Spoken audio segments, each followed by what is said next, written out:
असर, न मगरिब, न ईशा।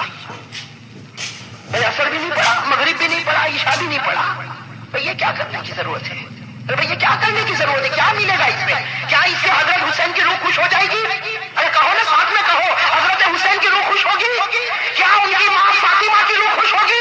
क्या उनके अब्बा अली की रूह खुश होगी? और क्या उनके नाना सरकार दो आलम सल्लल्लाहु अलैहि वसल्लम मदीने पाक में आराम करते हैं, क्या उनकी रूह खुश होगी?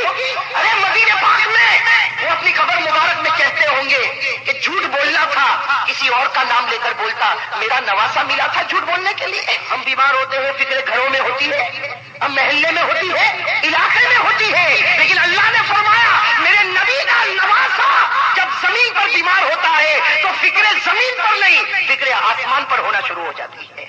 बताओ हजरत हुसैन से बढ़कर किसी का मकाम होगा? अरे होगा मकाम।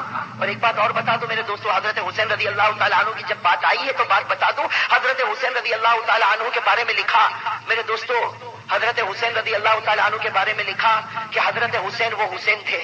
भाई सुनना, हजरत हुसैन, कहो ना, हजरत हुसैन वो हुसैन थे कि अगर ये पूछा जाए कि हजरत हुसैन के बदन में खून किसका दौड़ता, भाई कोई अगर ये पूछे हजरत हुसैन के बदन मुबारक में खून किसका दौड़ता, मेरे दोस्तों हम सबको कहना पड़ेगा कसम खुदा की, हुसैन के बदन मुबारक में जो खून दौड़ता था वो हजरत अली का दौड़ता था। भाई किनका दौड़ता था? शेर खुदा हजरत अली। भाई हजरत अली की भी बात मैं आपको बताऊंगा इंशाअल्लाह। फिर दूसरा सवाल पूछो कि हजरत हुसैन के बदन में जो खुराक आई, जो ग़िज़ा आई, वो किसकी ग़िज़ा आई? तो कहना पड़ेगा उस औरत की ग़िज़ा आई जिस औरत से बढ़कर कोई औरत नहीं हो सकती, यानी आपकी माँ हजरत फातिमा रज़ी अल्लाह ताला अन्हा। और ये पूछो कि हजरत हुसैन को तालीम किसने दी? हजरत हुसैन रज़ी अल्लाह ताला अन्हु को कुरान किसने पढ़ाया? हजरत हुसैन को हदीस किसने पढ़ाई? हजरत हुसैन की तरक्की की कौन फिक्र करता? तो कहना पड़ेगा उस जात ने फिक्र की जिस जात से बढ़कर कोई जात नहीं, यानी हमारे आका मुहम्मदुर रसूलुल्लाह सल्लल्लाहु अलैहि वसल्लम। तो जिसकी तरबियत नबी करे, जिसके बदन में खून अली का होए और जिसके बदन में खुराक फातिमा की होए, बताओ उस बच्चे से बढ़कर कोई बच्चा होगा? इसीलिए मेरे दोस्तों आपने देखा होगा जुमा में जब एक इमाम साहब खुतबा देते हैं तो खुतबे में क्या फरमाते? खुतबे में फरमाते सय्यदा शबाबी अहलिल जन्नह अल हसन वल हुसैन रज़ियल्लाहु ताला अन्हुमा। हमारे नबी ने फरमाया जन्नत में जब तमाम जमा हो जाएंगे तो सारे जन्नत वालों के सरदार दो होंगे। कौन? हजरत हसन और हजरत हुसैन। बताओ जन्नत का सर्टिफिकेट मिल गया कि नहीं मिल गया? जोर से करो ना, और जोर से, और जोर से। अब नतीजे पर आ जाओ। वो बच्चा जन्नत में जाए जो हजरत हुसैन के दिल को, इसका ऑपोजिट क्या होगा? वो आदमी जहन्नम में जाए जो हजरत हुसैन के दिल को, अब ये फैसला करो हम खुश कर रहे हैं कि नाराज कर रहे हैं? भाई हर आदमी अपने एतबार से फैसला करे ना, मैं नहीं कहता। वो बच्चा जन्नत में जाए जो हजरत हुसैन के दिल को खुश करे, तो उसका ऑपोजिट यही होगा कि वो मुसलमान, नाम का मुसलमान है, जहन्नम में जाएगा जो हजरत हुसैन के दिल को नाराज करेगा। हर आदमी का दिल अपने पास है, अपने दिल को टटोले और पूछे कि हजरत हुसैन से मोहब्बत है या सिर्फ दिखलावा है? भाई हजरत हुसैन से हकीकत में मोहब्बत है या? और मेरे दोस्तों हमारे नबी सल्लल्लाहु अलैहि वसल्लम ने फरमाया, भाई सुनना हमारे नबी क्या फरमाते? अल हसन वल हुसैन मिन्नी मन अग़ज़बहुमा फक़द अग़ज़बनी व मन आज़ाहुमा फक़द आज़ानी। भाई सब कहो सुभान अल्लाह। हजरत हुसैन की शान बता रहा हूं। हमारे नबी ने मिंबर पर खड़े होकर फरमाया, ए मेरे साहबा, हसन और हुसैन तो मेरे हैं। भाई नबी ने क्या फरमाया?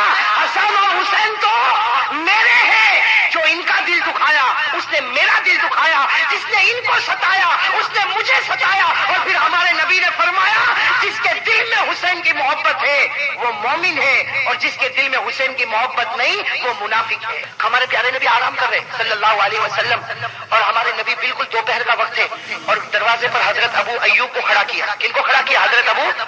और क्या फरमाया? फरमाया अबू अय्यूब दरवाजे पर खड़े रहना, किसी को आने मत देना, मैं थोड़ी देर आराम कर लूं। قیلولہ کرنا بھی تو سنت ہے نا بھائی، دوپہر کو سونا بھی تو.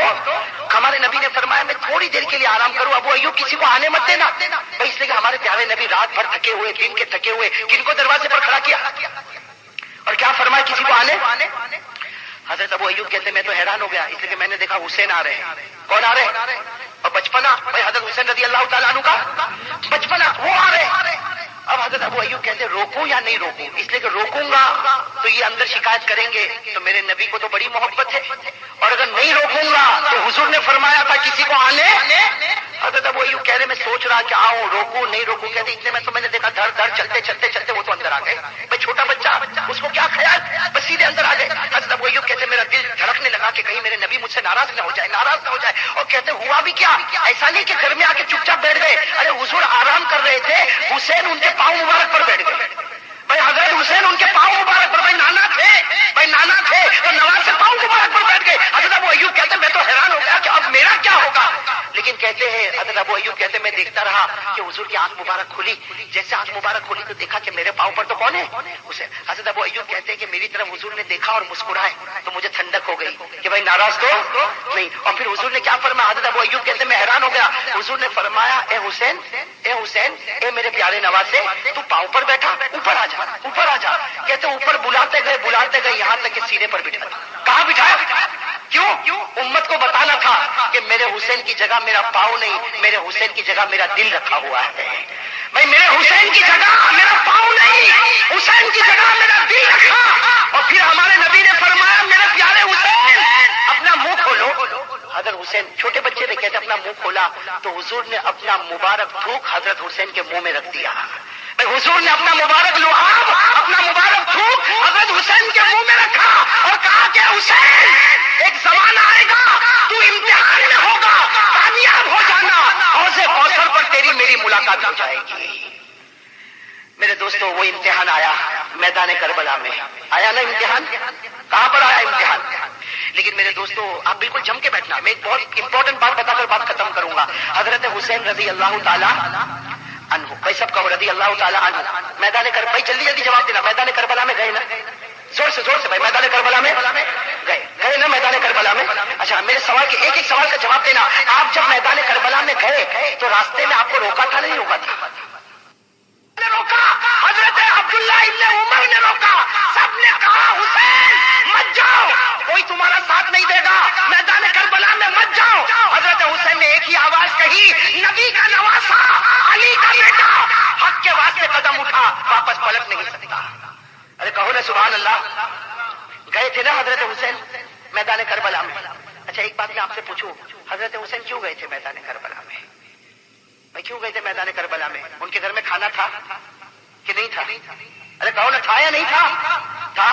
ارے میرے دوستوں کتاب پڑھو. حضرت حسین کے پاس دولت تھی، مال تھا، بیوی تھی، بچے تھے، مکہ میں پراپرٹی تھی، مدینے میں پراپرٹی تھی.